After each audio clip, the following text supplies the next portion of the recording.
गौतम बुद्ध का जीवन हर किसी के लिए प्रेरणादायी है। गौतम बुद्ध बौद्ध धर्म के प्रवर्तक थे। इनका जन्म 483 ईस्वी पूर्व तथा महापरिनिर्वाण 563 ईस्वी पूर्व में था। बचपन में उनको राजकुमार सिद्धार्थ के नाम से जाना जाता था।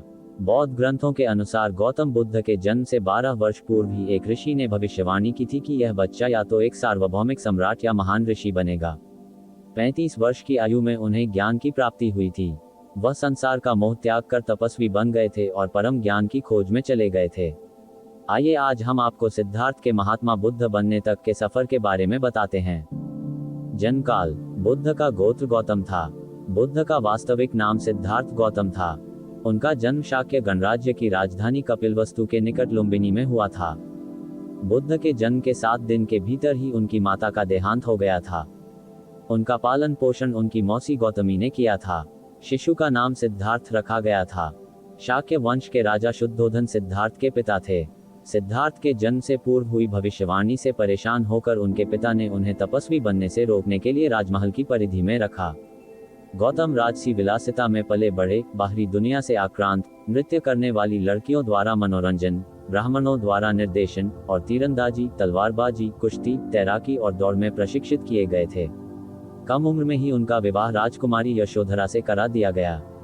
दोनों का एक पुत्र भी हुआ, जिसका नाम राहुल था। सिद्धार्थ बचपन से ही अत्यंत करुण हृदय वाले थे। वह किसी का भी दुख नहीं देख सकते थे। इतने प्रयासों के बाद भी 21 वर्ष की आयु में उनकी अपने राज्य कपिलवस्तु की गलियों में उनकी दृष्टि 4 दृश्यों पर पड़ी। ये दृश्य थे: एक वृद्ध विकलांग व्यक्ति, एक रोगी, एक पार्थिव शरीर और एक साधु। इन 4 दृश्यों को देखकर सिद्धार्थ समझ गए थे कि सबका जन्म होता है, सबको बुढ़ापा आता है, सबको बीमारी होती है और एक दिन सब मृत्यु को प्राप्त होते हैं। इससे व्यथित होकर उन्होंने अपना धनवान जीवन, अपनी पत्नी, पुत्र एवं राजपाट का त्याग करते हुए साधु का जीवन अपना लिया और जन्म, बुढ़ापा, दर्द, बीमारी और मृत्यु से जुड़े सवालों की खोज में निकल गए। ज्ञान की प्राप्ति। सिद्धार्थ ने अपने प्रश्नों के उत्तर ढूंढने शुरू किए। समुचित ध्यान लगा पाने के बाद भी उन्हें इन प्रश्नों के उत्तर नहीं मिले। फिर उन्होंने तपस्या भी की, लेकिन अपने प्रश्नों के उत्तर नहीं मिले। इसके बाद कुछ और साथियों के साथ अधिक कठोर तपस्या प्रारंभ की। ऐसे करते हुए 6 वर्ष व्यतीत हो गए। भूख से व्याकुल मृत्यु के निकट पहुंचकर बिना प्रश्नों के उत्तर पाए वह कुछ और करने के बारे में विचार करने लगे थे। एक गांव में भोजन की तलाश में निकल गए, फिर वहां थोड़ा सा भोजन ग्रहण किया। इसके बाद वह कठोर तपस्या छोड़कर एक पीपल के पेड़, जो अब बोधि वृक्ष के नाम से जाना जाता है, के नीचे प्रतिज्ञा करके बैठ गए कि वह सत्य जाने बिना उठेंगे नहीं। वह सारी रात बैठे रहे और माना जाता है यही वह क्षण था जब सुबह के समय उन्हें पूर्ण ज्ञान की प्राप्ति हुई थी। उनकी अविद्या नष्ट हो गई और उन्हें निर्वाण यानी बोधि प्राप्त हुई और वे 35 वर्ष की आयु में बुद्ध बन गए। बुद्ध को शाक्य मुनि के रूप में भी जाना जाता है।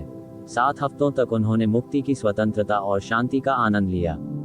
प्रारंभ में तो वह अपने बोधि के बारे में दूसरों को ज्ञान नहीं देना चाहते थे। बुद्ध का मानना था कि अधिकांश लोगों को समझाना बहुत मुश्किल होगा। मान्यता है कि बुद्ध को स्वयं ब्रह्मा जी ने अपने ज्ञान को लोगों तक पहुंचने का आग्रह किया था, फिर वह इस पर सहमत हो गए। इस तरह उन्होंने अपना पहला धर्मोपदेश उत्तर प्रदेश के वाराणसी के पास सारनाथ में अपने पहले मित्रों को दिया था।